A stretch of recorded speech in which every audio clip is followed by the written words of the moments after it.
The Art Beat, a weekly program putting you in touch with artists and arts events from the J.T. and Margaret Talkington College of Visual and Performing Arts at Texas Tech University. Welcome to The Art Beat on KLZK 105.7 FM. Hope you're having a great weekend so far. This is your host, Peter Martins, and this week my special guest is Dr. Elizabeth Chappell, who is from the Texas Tech School of Music. Hello. Hi. Hello. Nice to be here. Good to have you. And Dr. Chappell is an assistant professor of string music education in the School of Music and the College of Visual and Performing Arts at Texas Tech. And we're particularly interested to talk to her today about part of her position that is outside the classroom of her normal duties, teaching music majors and strings methods classes, that sort of thing. This interesting and longstanding and well-regarded program called the String Project at Texas Tech. Yes. Here's a fun fact.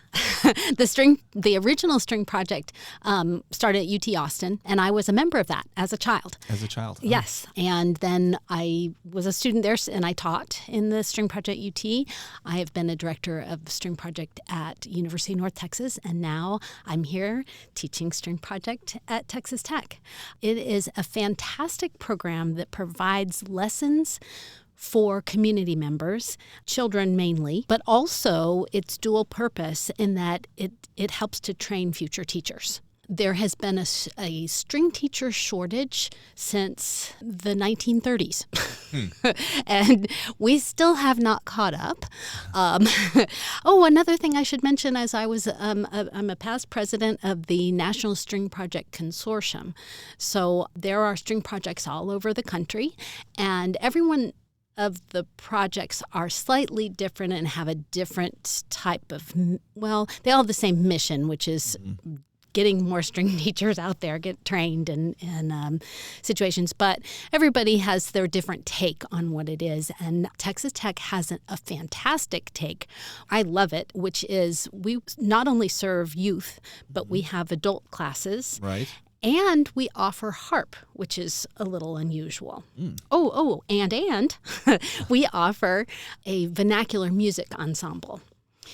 Made up of the string players in the project. Yes, yeah. Okay. Maybe kids who have sort of aged out of the level 1, level 2, they're always encouraged and in fact required to be in their school orchestra programs if there are existing. Exist. Yeah, exactly. But this is an opportunity to do something different perhaps than the orchestra classroom in the schools offer, which is that vernacular piece. Sure. So okay. I'm excited. I mean, and the vernacular is fiddle, it's mariachi, it's jazz. We're just trying to kind of dip our toes into all of it. Okay. So String Project, you mentioned you were in the first one as a student yourself. Yeah. When did this start? What are we talking about as far as the length of time? And sorry, I'm not asking. That was an age question. How long has the String Project been around in the U.S.? Okay, so UT String Project started in the 40s. Okay. Just after the war. So late 40s, and the Texas Tech String Project started in 2001, I want to say. Okay. So the concept of String Project has been going on for a long time. By the way, I was started in the String Project in 1977. Okay. And I was there 77 to 88. Nice. And so was UT the first string project Yes. at a university or just in general? Well, in general, I mean, as such as they were called. I mean, there are community music programs, all over, but that was even one of the first community music programs because there was a big push to there weren't trained string teachers. They just, people knew how to play strings or they knew how to teach. There are a lot of band directors who knew how to teach, sure, but didn't know about strings, and so it was the coming together of those things. And you mentioned this shortage, so I want to make it clear for the audience that these are young people, obviously pre-college, even pre-high school in a lot of cases, students coming and studying in their after-school hours. Yes. But the training lab is for the Texas Tech music majors to work with those students and kind of learn how to teach as they're teaching them. Is that the model? Yes. There is no better way to learn how to teach than to actually do it. Indeed. We can read about it all day, but... Yeah. Right. And I will say, to your point about the shortage, that I graduated from college quite a few years ago as a band person. I was a trombonist, although I actually played in orchestra more than band. But I was hired as a high school orchestra director right out of college simply because you know music, you can wave a stick, you can run a program. Sure. All right, we don't really care what instruments are in front of you. Please come and do the job. So I guess I'm, at least at that time, was living proof that fully qualified or fully experienced string teachers were in short supply. Yeah, and imagine, so we do have, and we've had in the past, a couple of kids in this, by kids I mean adult string teachers. Your students, yeah, right? my students. Okay. That's a better way of putting it. We do have a couple of kids, students, see there it is, who are band primary, but are interested in the idea of teaching orchestra, know that those jobs are out there and want to have that extra skill. And so they are teaching for String Project as secondary bowed string instruments. Oh, okay. And yes, you're right, in a smaller district, I mean, they might be looking for somebody to wear both hats at the same time, right? Oh, absolutely, especially the smaller districts, or out of state. You know, Texas, we're pretty big on orchestra, and so at least in the larger suburban and urban areas, most every school has an orchestra program, but they may not have the teachers to fill it all the time. A lot of times they are struggling to find teachers for the programs. So as a result, my students always get jobs. That's right. That's right. It's a nice thing to sell, right? Yeah. Absolutely. Yeah. Now, you mentioned, I've had actually two neighbors, I think, over the years who have been adult learners in the String Project. How does that work? Are they together, or are they sitting next to an 8-year-old, or how does that work? Yeah, that can be tricky, right? No, we have adult classes. We have adult beginners, and so our beginners start in the spring. The adult beginners start in the spring, and the youth beginners start in the fall, just to kind of, so that we're not overwhelmed. But you can start from scratch. You do not need to know anything. You don't need to know how to read music. There's nothing. You can come in blank slate, and we will teach you how to play. And it goes spring and fall, and then you have the option to go to the continuing adults orchestra. And the people in the continuing adults orchestra, some of them have been in it for years. It's a really nice Tuesday night activity where they come and they play. It's not quite the level of the Lubbock Civic Orchestra. It's kind of I wouldn't say it's a preparatory for that. I mean, you can stay in it for, and just play those pieces forever. I mean, different pieces every semester or whatever. Sure. But it could lead to you getting good enough to feel confident to be in the Lubbock Civic Orchestra. I mean, that's a goal of some of our students. And the Lubbock Civic Orchestra, we haven't actually talked about that on this program yet, but that's another kind of community-based group that I believe rehearses at the School of Music on Tuesday nights. Right after Lubbock Chorale, those sorts of things. Exactly, right after our group meets on Tuesday. Okay. Yeah, so our group meets on Tuesday earlier in the evening. Gotcha. I guess they could do both on different instruments even. I don't know. But I don't know. That's a lot. But they enjoyed it. It's a nice social activity. They are learning techniques. Our students get a chance to conduct more advanced repertoire than, say, the beginner stuff, and that's good for them. But the adults have a good time. It really they're a group of friends, and Sure. So they could be people who maybe played a bowed string instrument or a harp in school, and it's been a few years. And so they're just, or a few years, right? A few years. Yeah. And so they come in, and they could come in just straight to the continuing group. Oh, okay. Or they could start as beginners or refresh in the beginner class and then go on to the continuing adults. Okay. So that's a really exciting program. And we have violin, viola, cello, bass, and harp in all of our ensembles, which makes us just a little bit different than some of the other string projects.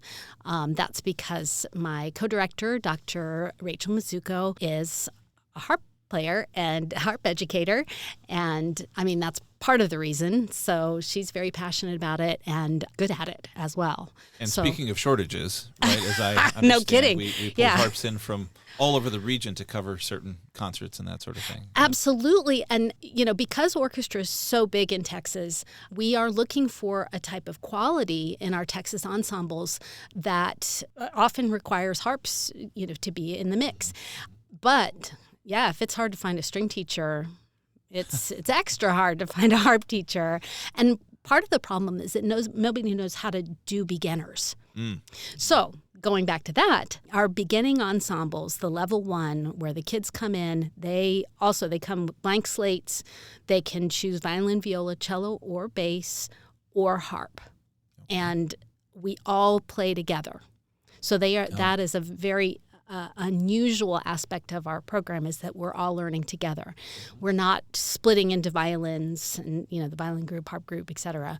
Everybody's together, which informs learning to just the next level.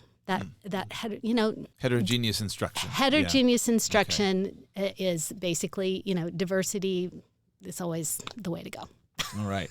And how your beginners, the kids who are beginners, what age is the typical range that they come in at? I believe it's 3rd grade and up is what we say. Yeah. Gotcha. Okay. Yeah, 3rd grade and up. Which so is a little different than a Suzuki approach. They're coming in a little bit, kind of larger people. Yes. with closer to full-size instruments at least. Yes, although I would, I'm glad you brought that up, because I would consider what we do as a Suzuki approach. Oh, okay. I mean, yes, Suzuki's known for starting the kids, in utero or whatever. But to me, a more important part of that Suzuki approach is that learning orally, that piece. Okay. And so that's what we do. In the first year, our level 1 students are really getting to know their instruments, how to hold their instrument in an ergonomic manner so they don't have problems later with tension and injury, and taking our time to really learn the instrument as it relates to what we're hearing. When you get that music in front of them in a stand, all of a sudden they're adjusting their bodies to the stand as opposed to focusing in on what really needs to be focused on, which is tone, intonation, good ergonomic posture. Okay. So now I recall the string project, from quite a few years ago, maybe when I first came to town. And at that time, the Friendship District, the Cooper District did not have any sort of strings program at all. Now, both of them do to some extent. Yeah. And I think at the time, my mindset with the string project, this is where these other students can come and get some string instruction in their middle school years, for example, that sort of thing, because their schools don't have it. Now that those exist, how is the kind of relationship of the string project to the local ISDs changed, if at all? Yeah, well, that's a wonderful question, and I go back to string project. When it first started in the 40s, there were no orchestra programs to speak of in the school districts. And so their mission was actually providing string instruction. And sometimes that's the only string instruction that was available. In a vacuum. Yeah, exactly. And now our string projects, especially in Texas, are working with the school districts in a way in helping to fill in gaps. So since we start in 3rd grade, the kids have the potential playing in 3rd, 4th, and even 5th grade to really get somewhere. And then they can go into their programs in 6th grade as quite accomplished players, or at least, They're not raw beginners at that point. They're not raw beginners, and they could probably start playing in a more intermediate ensemble, which benefits the orchestra directors, because anytime you have the kids who are, rocking and rolling, getting ahead of things, that is something that others are looking to. Sure. It's inspiring. Yeah. So that's one way that we interact with the school district. We also have a satellite program at Wester Elementary in which we go and have twice a week instruction with an after-school program for 4th and 5th graders. Okay. That supplements, in my opinion. And then the other way is offering that vernacular ensemble that has something outside of what you get in your regular orchestra. Yeah, yes. Exactly. Well, goodness, time flies when you're having fun. It's been a real pleasure to talk to you. Thank you. Dr. Chappell. And can I do one last plug? Please, All yes. right. So September 11th, this Thursday, we are having an open house from 5 to 7 at Texas Tech School of Music. And that is the opportunity for youth beginners to come check out instruments. They can try, it's an instrument petting zoo, and they can try and see what they might want to play.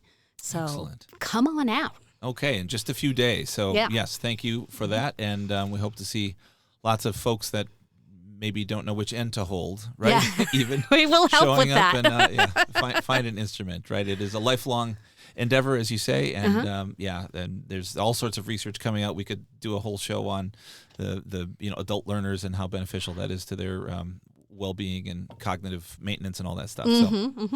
Well, Absolutely. Thank you very much for speaking with us, and we will see you around campus. Thanks. Bye-bye. Bye. The Art Beat, a weekly program putting you in touch with artists and arts events from the J.T. and Margaret Talkington College of Visual and Performing Arts at Texas Tech University.